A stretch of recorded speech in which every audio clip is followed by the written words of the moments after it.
సాధిస్తూ రాష్ట్రం మున్నెన్నడు గడిచినట్టు 40-45 సంవత్సరాల కాలంలో ఏ ముఖ్యమంత్రి ఇంత ఈ స్థాయిలో ఈ సామాన్యమైనటువంటి ప్రజల మీద విద్యుత్ భారాన్ని విద్యుత్ ఛార్జీలతో బాధుడు అన్నటువంటి ఒక నినాదంతో ప్రజల్ని అమాయకంగా ఉన్నారు, అప్రమత్తంగా ఉన్నారు.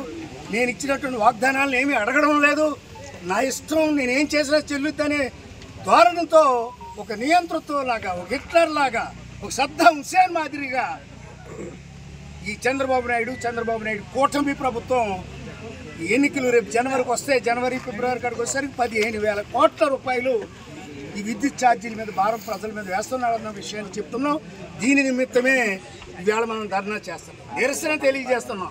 ఈ ప్రభుత్వం ఇప్పటికైనా కళ్ళు తెరిచి ప్రజలు మౌనంగా ఉన్నారని నువ్వు భావిస్తే నీ మీద తిరుగుబాటు చేస్తాం మిస్టర్ చంద్రబాబు నాయుడు. తిరుగుబాటు చేసే సమయం ఆసన్నమైంది.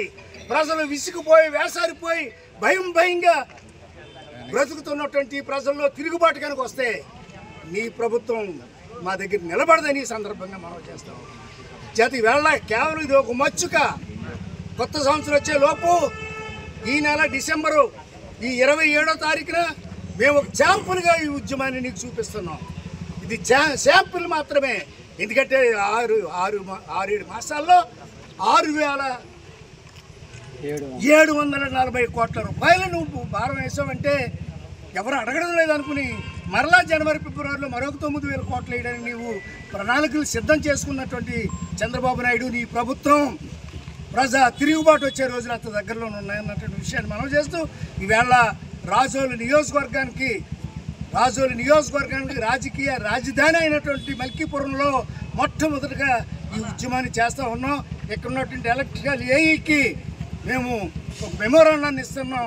దయచేసి మెమోరాండంలో ఉన్నటువంటి విషయాల్ని గమనించి గుర్తించి వెంటనే ఈ విద్యుత్ ఛార్జీల మీద కానీ లేకపోతే ప్రజలకి అందుబాటులో